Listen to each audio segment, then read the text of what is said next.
That I think that is the hiyo ndio time nilichanging hizo story nikaeka. Ukatoa hizo mausanii manini ukasema sasa mimi mtu wa biashara. For real, nilikuwa nimesema I don't want to do music anymore. I'm so sorry. Yeah, like ilikuwa imenitoka to that extent kwa like na tuongelele mbali hapo April 2. I know in 2023 na ni December.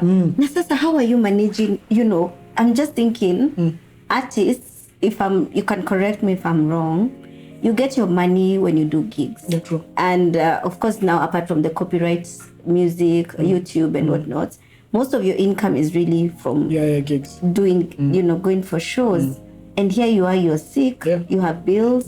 How are you catering for all that? So hiyo ndio point nilikuwa na overlook.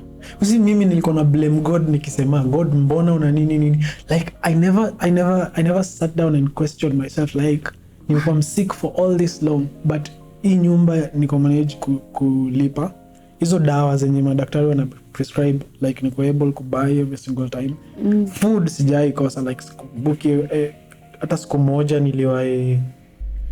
One thing, there's a friend of mine when alikuwa like, you know, I always see artists whenever wako overwhelmed na kitu kama hii wanatoanga pay bill. Why don't you do that? Immediately, very fast. Like I'm not saying it in a bad way, but it's a trend with like mtu hata relative wake see hiyo too. So long as they have publicity of any kind, they will just put a pay bill there. You know, and I'm not saying this in bad faith, but this is what you see happening. Actually, because mimi nilikuwa nimeallow kila mtu akuje, and some of the people walikuwa wanakuja ni watu wa online, wanaitwangaje online media or something. Walikuwa nakaa and actually nilikuwa nawapa mimi nifanye interview nikiwa station, and walikuwa like you can use our platforms kuomba help. Yes. Why don't you like come up with a pay bill tukifanya hizi interview so people can help you, because you know you're not going for gigs, you're not making money. Like honestly, I would have told you the same thing. Like how can we come in, how can we help? Everyone was like that. And I was like, no, I am not going to do that. I think ni vile tu nilireziwa. Sijui ni panio uoga pia or something like that. Unajua kuna venye unaweza kuwa umereziwa lakini the bills are real. I think maybe pia ni hiyo tu fear yenye imekuwa ndani yangu. Maybe this time was like, maybe hii time ilikuja in form of what are people going to say, because nilikuwa nikiona every single celeb mwenye ufanya hivyo kuna kuangalia backlash. You people, you never support us, but mimi mkiona shida nini. So me was like, no, I'm not going to do that, and I never did that. Wow. And so ulikuwa na savings ama ulikuwa na manager? Nilikuwa na savings na zilikuwa but by then like wasi ilikuwa ime. So miraculously you would just get money to sustain you. To sustain me every single month. Na buy dawa na hizo dawa si nini. So ni discipline wewe ulikuwa nayo kama individual. Nasema mimi David, this is my discipline and this is what I was like, going to try. I was like, sijafika hiyo point. Unaelewa? Sijafika hiyo point. Like for me, hiri niko unconscious nipate watu wamefanya hivi. But mimi nilikuwa like nikiwa hii condition, like the only thing hata nikiwa nilikuwa naambia watu tulikuwa tumeadmitiwa the same word now. Like mimi nilikuwa naambia I think I'm not supposed to be here. Because mimi nilikuwa naona actually kuna mtu alikuwa amelazwa on my right side. I think alipass cause kuna siku niliona somebody came to check up on him, and then wakamtoa akamweka in a very funny bed. Sikuwa nataka kuangalia sana. Akamtoa akamweka in a very funny bed, and then they came na maji wakaosha the whole bed, like literally kuiosha kabisa. And then mtu mwingine akakuja. So hiyo siku ndio I think niliambia one of the people wenye walikuwa admit hapo, nilikuwa namwambia like I think I am, unajua pia sijai admit it was my first time. Nilimwambia me think I'm not really supposed to be here, because mimi the only thing in wrong na mimi ni mkuu. Una understand? Na wewe kwa understanding yako unaona ni kitu ndogo. Ni kitu ndogo, like sijai admit hiyo, sijai kuna kitu kama hiyo, like sijafanya research yangu. Mimi nimeambiwa tu DVT. Sijafanya research yangu. I really mimi mpaka nilikuwa nashinda mbona like doctors walikuwa na stuka, because actually nakumbuka the first day yenye niliadmitiwa huyo caretaker alinipeleka akona mwili kunishinda. So when tuliingia the doctors vile waliona hiyo nini ya referral hiyo paper walikuwa like DVT.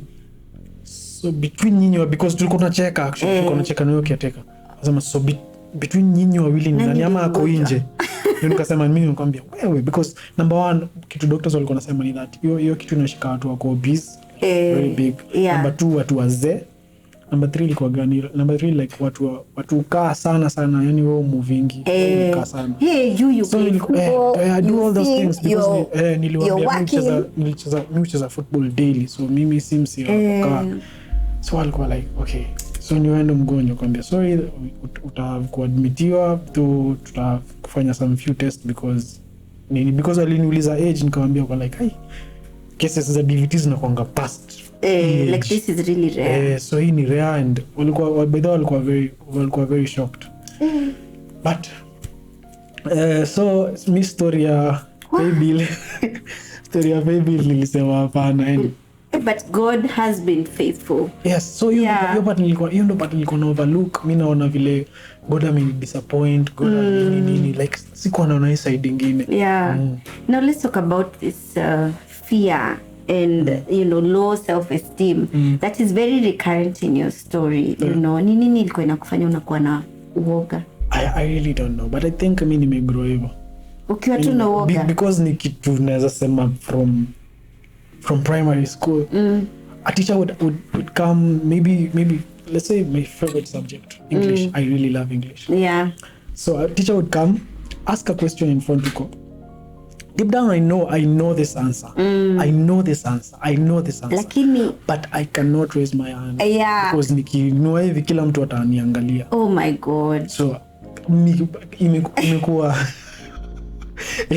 so hakuna kitu atilikufanyikia ikafanya ukakuwa na wasi na uoga? I think vile tu nilianza kujijua. Nakumbuka the other thing ni that nakumbuka I really used to fight with my mom nikiwa mdogo, because I would walk in the house nipate mgeni na nipite.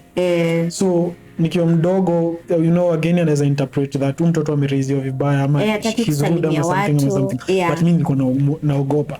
So mgeni angetoka mama nipige, kwa like hey, next time I do the same thing, not because sikumbuki but naogopa tu mgeni. I'd rather take a beating but say hi to these people. I'm so glad people really outgrow some things. Because look at you here right now talking. Kuna cameras, kuna music video imejaa watu hivi. Ukifanya makeup mtu wako hapa kwa sura. It's like pole tu you grow and outgrow some things. So on a scale of 1 to 10, how afraid are you right now? Over generally everything, not like now. Oh, generally everything. Yes. Usually inakuanga like 5 hapo tuseme, but right now naweza sema 1.5. Uoga iko 1.5. That's nice.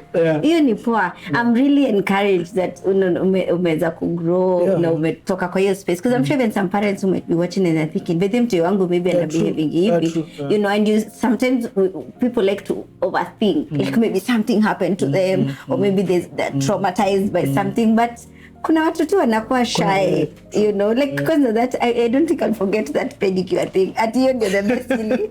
Mguu iko huko and then unaangalia chini. Mguu iko huko unaangalia chini, so hatusumbuani. Oh, that's very funny. So David, so there's been that 1 year break, of course. So you started of course ukaanza kuimba, you're in a label, and then I believe at some point you became an independent artist, and then your career ikaenda ikigrow, and then there was like a stall. So picking yourself back up from all of that, ulimanage aje ama unamanage aje? Because you're in the same year. Yes, like nimeanza tena like a few months ago. Say like nimerudi studio like 3 months or 4 months ago. Wow. And it hasn't been easy. It has not been easy trying to sit myself down and convince myself, you know what, I can do this. Unajua vile tumesema nilikuwa nimekuita hadi nikajiita entrepreneur. I really don't know what I was to venture into, but nilikuwa nimesema this Turkey story. So I had to sit myself down and convince myself that, you know what, you can do this, you're really talented, you can write, you can sing, so this is your journey. Yes. You just have to continue with this. Unaelewa, like hakuna place ingine unaweza escape here. Yeah. So because kama me one thing that I always tell myself is that if I was not to do this, niko na so many reasons to why ningequit kitambo sana. Yes. Nilikuwa group, nikatoka group, nikaenda ushago, nikaingia salon. So if enyewe ingekuwa yangu, hizo vitu zingine zingeflourish, ama ningepata so many reasons to why nafaa kufanya vitu zingine other than music. But every other thing ukiangalia zimekuwa lead back to music. Back to music. And it was not easy trying to convince myself that this is my journey. And trust me, haikuchukua pastor, haikuchukua fellow artist, haikuchukua family ama nini. I just had to convince myself. Like, you know what? Lazima tu the studio, lazima tuendelee ku release songs. So I have a friend, a very good friend of mine. Tulikuwa na record label anaitwa Mr. Seed. So Mr. Seed has been one of those friends mwenye not daily ama nini, maybe once in a week, ama hata wiki mbili zinaweza pita, but we check up on each other like once in a while, unaelewa. So nikiwa msick, actually Seed alikam nikiwa nimeadmitiwa Tika. One of the artists mwenye alikam. So amekuwa kicheck up on me nini ikafika time pia yeye akapata accident, pia yeye mguu ikaumia, but yake ilikuwa side ya right. So we used to check up on each other. Wewe mguu iko aje, wewe mguu. And then Mr. Zina amena joke sana. Unaweza mwambia uko in pain, and then he throws at you some funny jokes, and then anacheka, you know, just so Sida amekuwa akicall akicheck up on me nini. So fortunately yake ilikuwa short lived, alikuwa kama yangu iko mpaka saa hii. So yeye akapona, akaniacha in that same condition. So siku moja akanicall, vile tu amekuwa akicall, ni aje, unaendeleaje? And then this day it happened that nilikuwa sick na hiyo depression yote na hiyo stress yote, and then nikaibiwa like the previous night nilikuwa. So stress ilikuwa double. So vile Sida nilikuwa like nilipata msewa akumwagea emotion yote. God, mbona ananifanya hivi, mimi ni msick na nini, bado naibiwa nini. Wacha nirudishe story nyuma kidogo. 2019 Sid has a very beautiful wife, by the way. Anaitwa Nimo. Hi Nimo. Hi beautiful Nimo. 2019 Nimo alitoa cover ya song ya Sid fulani inaitwa Simama. Mimi siko najua Nimo is that good. Singing and stuff. Nilikuwa tunamuona, and by the way alikuwa anaimba but sikuwa najua inaweza toka fiti hivyo. This was the first time of me hearing her do a full song na ikatoka vizuri sana in a way that me sikuwa na expect. So me and back then walikuwa wanaanzisha record label yao, it was Stubborn. So of course ukianzisha record label kuna structure, and Nimo Nimo ndiye alikuwa anaanza career, so pia alikuwa ndayo nini. So vile mimi nikasikia cover ya Nimo, of course kuna structure, kama nataka kuwa na Nimo ni video structure, but mimi nikajua mimi of course najua na boss sasa ni Mr. Seed, so mimi ndavuka hii structure yote niende kwa boss. So mimi nikaenda kwa boss straight, nikamwambia aje mimi naweza nataka kuwa na Nimo. This was back 2019. So Sida kaniambia fanya hivi, ebu acha nda get back, but mimi najuanga Sid akipeleka hapo, nilikuwa najua hapa monkey business inataka kuanza. So the first week ikapita, the same case na vile nilifanya na bahati, sinicall ndakupigia ngoja ndakushow. First week ikapita, Sid communicate, second week, third week nikajua hapa imeenda. So nikanyamaza, yeye pia akanyamaza. So when nili explain story yote to Sid, so Sid alikuwa like ako anajua hata ni comfort aje. So the only thing that came out of his mouth was like, utafanya collab na Nimo. We love ourselves. BFFs like that. So phase 2 ya mimi kuteta ikaanza. Unajua I never opened up like this was during the phone call. Okay, mwambia sasa mambo ya hizi na nini. Hii time yote akinilenga nikimwambia so the only way to console you. Ita ni yote nikimwambia nataka Nimo, hatakuwa iongelelea vile aliniambia ata get back, akanyamaza, mimi nikanyamaza. Na ni 2023. So unaona bado niko na hasira. Now it's 2023. So wewe nimekuexplain hizo vitu zote, the only way that we owners and console niko niende Nafanya wimbo. So nikaanza kuteta tena sasa phase 2 sasa ya hiyo yenye nilinyamaza hizo miaka zote. Hii kitu nilikwambia 2019 umenyamaza nao. Sasa ndio unaniambia mimi nikateta. Akaniambia you know what, cool down, fanya hivi, tulia. Kunywa maji. Tulia. Fikiria hiyo story nimekuambia. If unaona itaweza utanicall. Na akakata simu. Alikipata. Alikuwa anasikia unajua venye girlfriends wanapigianga boyfriends wao kelele wakiwa frustrated mpaka mwambie man nilikuwa mbao for this favor like 3 years ago. Sasa hii itanisaidia nani? Mimi nakwambia mimi ni msiki na nimeibiwa. Like mimi hata sitaki story ya mimi sijampigia kumshow story ya muziki. Mimi hata actually sifikiria hata kurudi studio. Unaniuliza kama nitafanya collab na Nimo. But then nikafikiria and nikatulia of course. Yes. Nikamcall back kumbe you know what? Sawa. Chanda fanya of course I first had to apologize for your kuranti yote. Unge apologize. Of course he did not deserve that.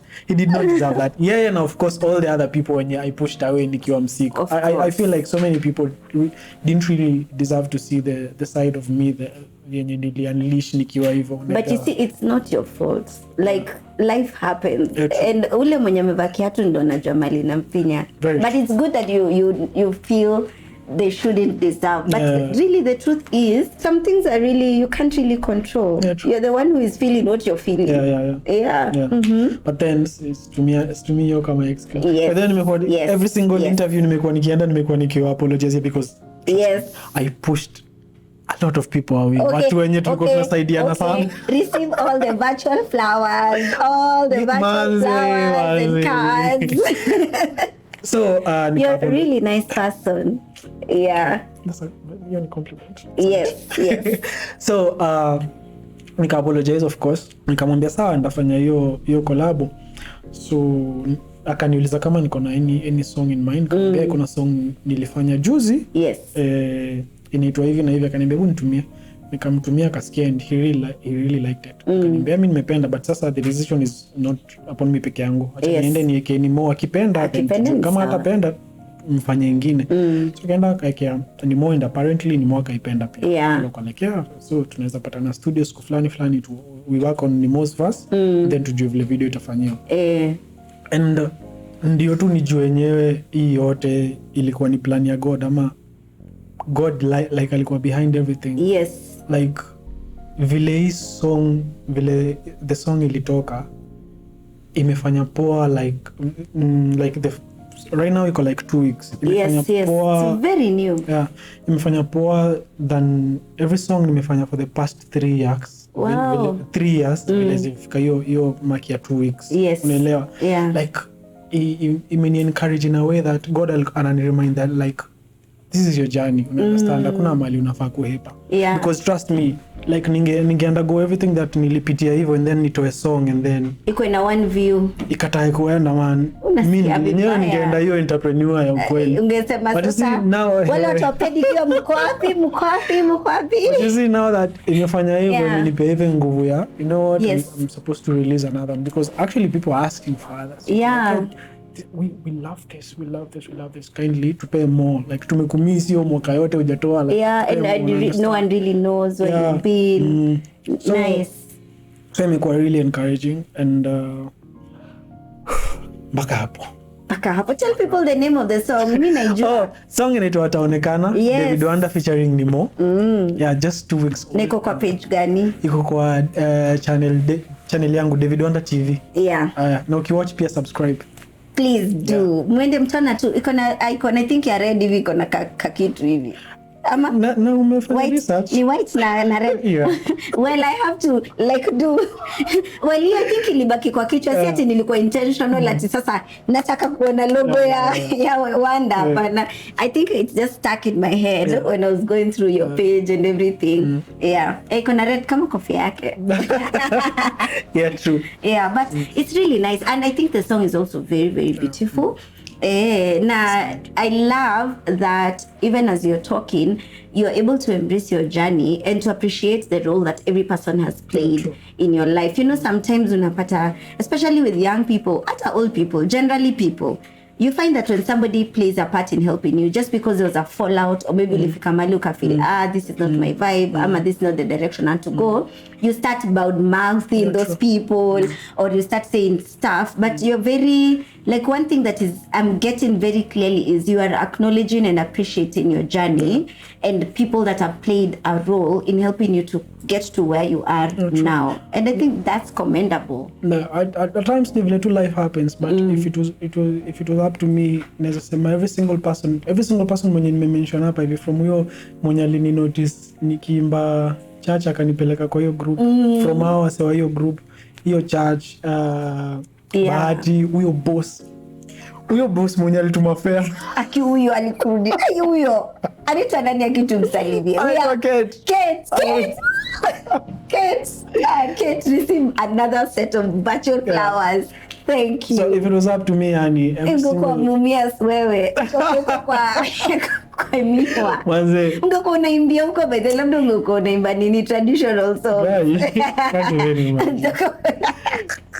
So if ungekuwa up to me, like every single one of these people, and wale pia nilipusha wewe nikiwa msiki, if it was up to me, yani every single one of this say yani ningetaka tu kuwa kipao. Ni vile at times life happens. Unaona kama ndio nikwambia nimekuwa nikitembea every interview nikiapologize. Kuna watu niliwapusha wewe ndio like no. I'm not going back there. Kuna wengine kwa hiyo journey, wengine tulifanya nao collab, tulienda hivi. Ingekuwa ni choice yangu man, tungekuwa hapo wote, but at times life happens, and at times you just have to accept. I like that you have owned your journey. So David, let me ask you, or maybe you can advise people even as you're winding up. I'm not a musician myself, obviously, but they are like young people who want to get into music, very many young people, and out of desperation people find themselves in engagements and agreements that do not benefit them. Unaona kama kitu umesema, when you are given the contract to sign, when you are getting into the label, you're very excited at the moment. You want this thing. You're like, this could be my breakthrough. You know, you don't even take time to go through whatever it is that you're signing. And of course, I'm sure most of us have seen online, watu at a big artist, like very big artists, are like, I signed this thing with this company. I did not really understand that I'm giving my rights away. I didn't understand this. I didn't understand that. And then over the years, you unashanga nini nilifanya. But it's mostly unapata ni knowledge watu hawananga. I'm just 19. I'm excited. A big artist is calling me to do this, or I'm 20, or I'm whatever age. You overlook key things because you've been there. You've done that. You have learned. Unaweza kusaidiaje huyu msanii mwenye sasa yeye ndio anaanza asijipate kwa mistake kama hiyo? Kwa mistake yoyote yenye inaweza mfanya akose ku pay attention to the things that matter in the future, thinking about just now. Actually, that's a very good question, because, and I think mimi ndio the most perfect person to kuuliza hii question, because I've been a victim twice. You get so very, ni vile tujaenda into details here, you get so very excited, you overlook everything, and later on ndio unakuja kusoma some certain clauses, and you understand them, and you're like, wow, if I knew this, trust me, like haikuwa worth mimi ku give away hii right ya hii ama nini like, tungekaa chini like to discuss tuone vile inaweza kukua at least lenient kidogo.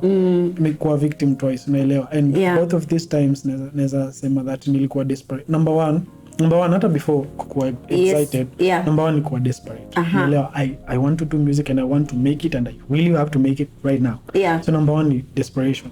Number two ndio kukua excited. Unaelewa, like finally nimepata msi resources zitapatikana, videos zitakuwa zinafanyika nini, because every other thing niko nayo, like I'm really talented, naweza imba, naweza andika, so mimi nataka tu msi mwenye naweza nisimamia studio ama video nini, and you get really excited na unajiingiza kwa vitu zenye maybe ukuelewa vizuri, una understand. But as for me pia, as much as naweza, nimesema mimi nimekuwa victim twice, unaelewa, as much as naweza blame artists, pia watu wanapeana contract naweza wa blame, because uni boy ametoka fresh from high school. Yes. Understand me, I think unafaa tu pia explain some of the things, because me I feel, to be very honest with you, I feel at times record label wanaweza chukua advantage, nasema because umsako excited na nimempea this and this promise, because some of the promises wenye zingine ziusema na mdomo, and then later when you come to realize aiko kwa contract. So they think that you're really excited about pay because aiko kwa contract na you're excited because uliambiwa na mdomo. So some of these people wanafaa kwa out clean kuambia ni aje ndio contract, and naweza penda tupitie na wewe ni kumake understand every single class. Yes. Understand? So as much as naweza blame my artist for not consulting ama understanding contract vizuri before I sign, pia naweza blame watu wanapeana the record labels, and everyone has a role to play. Understand? Sahi nimefanya hiyo mistake twice. My first record label nilitoka hapo nikaingia another record label. Unaelewa? Au nimesahau kwa mention walikuwa wanaitwa Safari Records. Kitu moja yenye hiyo ilinifunza ni that siku hizi hata nikibai simu mpya, ile kitu inakujanga hivi refu ile yenye tuna scroll hivi chini alafu tunaenda tunafinya yes accept, siwezi utasoma yote. Umeshika adabu. Like imenifunza you know, wanda kuna kitu important sana umesema. There is you've written the song. Now for artists in this case umeandika ngoma, umefanya kila kitu, like you have of course other people maybe wamechangia hapa na pale, but wewe unaangalia expenses imekavariwa. What you don't know is that expenses ndio the most temporal things. Hiyo kenye umeandika, hiyo ndio future. Very true. Hiyo expense, hiyo pressure ya side. To be very honest with you, yes. My first record label is where nilikuwa na the biggest songs. Unaelewa? Yes. When ilikuwa time for me to depart, siko na rights za hizo song hata moja. Every single cent ilikuwa naenda. Unaelewa? So you have a very unafika point as an artist, you have a very big song, but haikuingizi hata. Unaelewa? People know your image, people respect your brand, but every single coin that hiyo muziki yenye umetoa yenye inaingiza, how you because music video expenses were covered, or very temporal things. So what you're saying is someone should not really give their rights away fully. You come to a place of agreement. Like, this is the song we've done. I've collaborated with you. So whatever agreement, 50-50, 70-30, 60-40, hata 5%. Tafadhali msanii. Kuwa tuna kitu. Hata 5% ni sawa. Ujuange tu kuna katrike kanaingia every month. Don't give away your birthright, for lack of a better word, for temporal things. And also maybe because this thing is not a Kenyan thing alone. It is global. Hizi ni vitu tunasomanga kila siku. And I think copyright issues, many people do not really understand in terms of content, you know. Because for those who are watching, unaona kabisa I have a YouTube channel right now.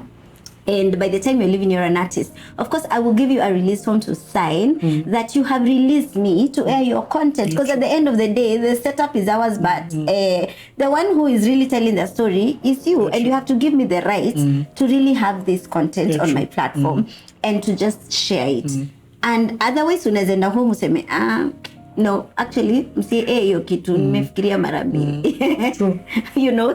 So I think ni vizuri pia umemention hivyo, mtu asipeane rights zake zote na asiangalie temporal needs za sayo. No, siko excited sana. Unajipata though it's hard, like okay, it's not saying that, but kumbuka at the back of your mind, just remember this thing is temporal.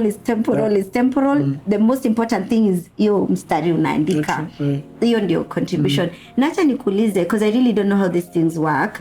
Kama let's say wimbo umecollaborate na watu kama waine, sasa mtu kama huyo maybe wewe hata umeparticipate kwa like one paragraph or something, do you still have rights to that song? You have. You do. For as long as uli participate kwa kuandika, and then ndio maana agreement ni poa before the song comes out. Yes. Yeah, before the song comes out. Like, so hii song tunaifanya hivi, like Priscilla 15%, David Wanda 30%, the producer 10%, nini, like acha tu kila kitu iko written down. Na watu wako transparent. Na watu wako transparent. Na mimi nililearn the hard way. And then one thing artist usitake kukula alone.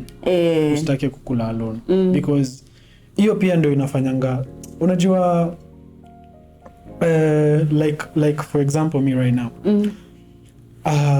Na hiyo brand kidogo nimetengeneza, at least naweza pata music producer ama video director namwambia harvest nini, but sina the full amount. But I want a very good video. Yes. So what we'll do kwa hii song mimi naweza kupea 5%. Yes. Unaelewa?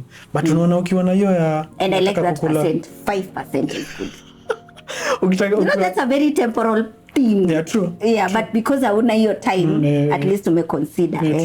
But unaona ukitaka hiyo ya mimi nataka very good video. Yeah. So nataka kuchanga the whole full amount 300k ndio nifanye. Au utafanya hivi video. Itakuwa ngumu. Actually uta end up kuwa frustrated na uachane nayo. Yes. So usitake pia kukula alone. Come into agreements and collaborate with other people. Inaitwa nini, partnerships. Like have partnerships with other people. True. Nice. I really wanted us to just talk about that to seme, because kuna watu, I'm sure there are many people wenye wana watch maybe watu wao wangetaka na wanaenda wana sign madili kwa hata waambiwa wazazi wao. Later on kuleke mtu wangu kuko TV but ana kitu yote ana earn from that music. And also I'm just assuming that, so you will clarify when someone has their own content that is out there in terms of music and writing songs for other people. When someone is in a situation like the one you are in where you are sick for a while, is there potential for such content to be able to keep you afloat when now your voice or your writing can no longer do the work for you? Yeah. Actually, hii lazima ni mention. I am a very good writer, actually. I'm a very good writer. And ni vile tu, I think Kenya haijafika place ya artist waanze kupeana credits for nini, because actually some of the biggest songs huku nje ni vile tu watu watakange kusema watu wameandikiwa na watu wengine. Yes. Actually pia mimi nimeandikia very big artists nini vile. Labda at times unaelewa agreement yangu ni like mimi ndakulipa this certain amount and then hautakuwa na rights hiyo song, na the other thing I want to give you credit. Yes. Sawa? Sawa. Unaelewa? Yeah. So I've actually written some big songs in Kenya, and ukiandika and it's out there. Sasa let's say ni yangu sasa. Hiyo like hizo revenues zinatoka from streaming and nini. Yes. And I think if I'm to be very honest with you, I think hiyo ndio kitu mimi imenikeep nikiwa msick. Wow. Because at least every single month nilikuwa kuna revenue inakuja from work that you did for more than a year. Siendi jobs, sifanyi nini, so every single month nilikuwa najua at least kuna kitu itaingia. So that is nice to know. Yeah. Wow. Unajua mwaka mzima venye ni refu. Actually it's more than a year. And right now siwezi sema that nimerudi job fully bado. Yes, so still that is nice to know. Very, very important. For those who are watching and you are aspiring to sing, I hope you're taking notes, because you see very many people don't know these nitty-gritties. They don't even have faith that this thing can work for them, you know. Mtu tu ako tu anasema hiki tu sijui inaendaje, na wengi wanaandikanga wanapeana tu hizo vitu. Now another one, as we are finishing, I have to ask when I have the right person, all the questions I have, I'm asking on your behalf. If someone wants you to write music for them, kama mimi sasa nataka kuimba kesho na siko gifted kuandika, but naweza kubambanya sauti hapa na pale, which is a better agreement for me to pay you one of fee, nikwambia let's say Wanda, mimi nakupatia 100k, wewe niandikie wimbo na tuambiane kwa heri, ama badala nikupatie 100k uniandike ngoma, maybe to agree 50-50, nikulipe pesa na bado nipatie percentage ya rights za hiyo wimbo, as long as the song is existent in all platforms, not performing in terms of streaming platforms, because I know there's performing the streaming platform. There's option 2, and then there's option 3. Don't pay you nothing, mimi niandikie wimbo na pesa yoyote hii wimbo inatengeneza, uko na percentage na mimi niko na percentage. So of those 3, hizo agreements gani ndio ya number 1 ni pay me upfront. Number 2 ilikuwa?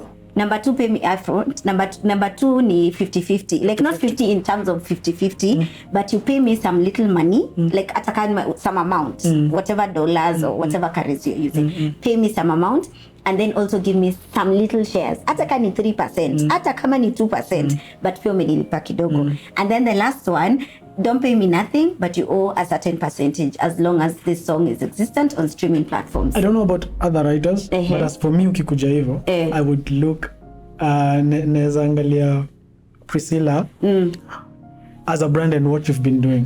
Unaelewa? Yes. Because inaweza kukua useless nikisema na kuandikia a very good song na nikupe unipe percentage alone, and then I know for sure Priscilla doesn't market her music.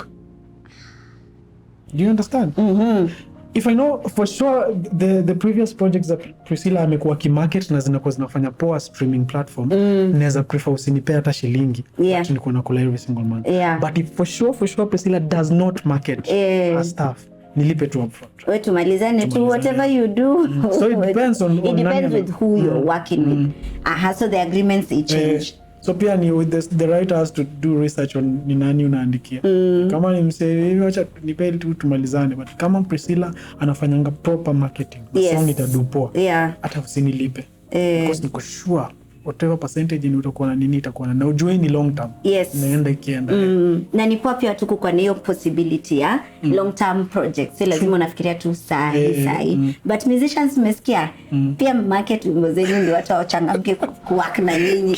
My husband did music videos for a while. Nakumbuka kuna sema msanii hata sina saki ya kumfanyia music video. Kwa sababu anajua tu hata atakuja na props, hata nyolewa nywele on time. And I was like, does it really matter? Like, yeah, I need to be motivated in one or another. So I think I understand what you're saying to some extent. Wow, I think that's it, guys. Ingekuwa live ningewaambia kama mko na maswali muandike hapo, but for now if you think this content is nice, share widely, and thank you for coming, thank you for sharing your story. And I think you would be the perfect person to really have your own record label, because you are honest, transparent, you have learned from your mistake, and from my own judgment, I hope I'm not wrong, you are like a pretty decent guy. Like generally, you look like a very nice. Okay, kuturusha. Tukikuja hapo tuko, David Wanda. Unasema sign up. Tumemaliza. You know, like I think really just saying it out loud, I think you'd be the perfect person to work with other artists and help them to get, you know, through whatever it is that they want to get through, but at the same time make it a business. Venye tu liambianga ule mtu wa PS, situlipishe kitu. Ikitu nkaida za work. I think you might have a shot at it. Yeah. Maybe someday. Meanwhile, tukitaka utandike wimbo tutakupata wapi? Of course, unaweza ni reach out kwa social medias. Instagram ni David Wanda KE. Ile kuna 200 plus followers ndio yake. FYI. Wacha tuseme nini? Yenye iko verified. Yenye iko verified by the way. Facebook pia verified. Unaweza ni reach out kwa hizo platforms. TikTok pia, unaweza ni DM tu, and then from hapo tutaongea biashara. Sawa. Not only biashara, hata ukitaka kunisalimia, but salamu si sana. Unataka are you single? Bana wacha basi. Basi msinisalimie basi. Utasalimia hi. Okay, mnaweza msalimia ni sawa tu. By the way, you're single. You're dating or you're single?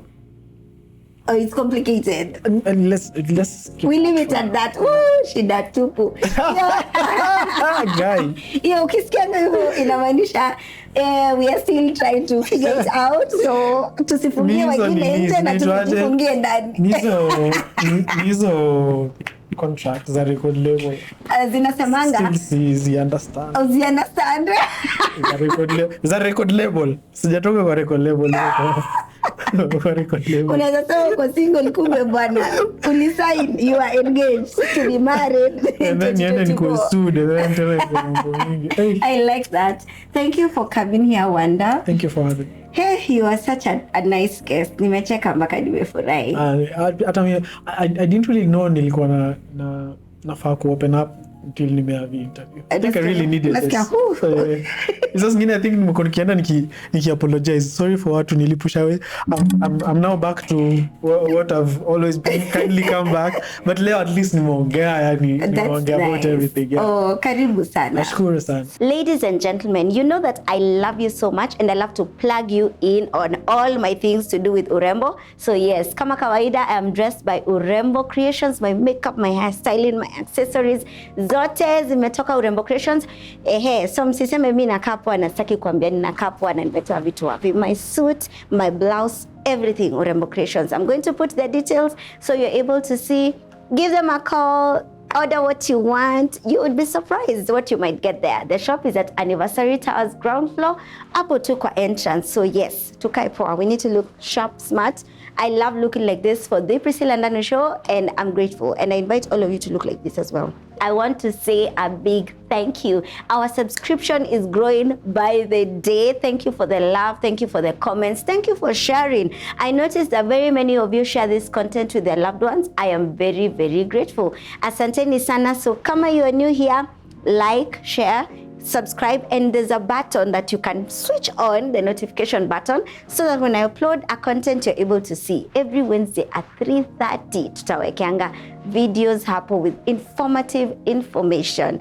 Bye.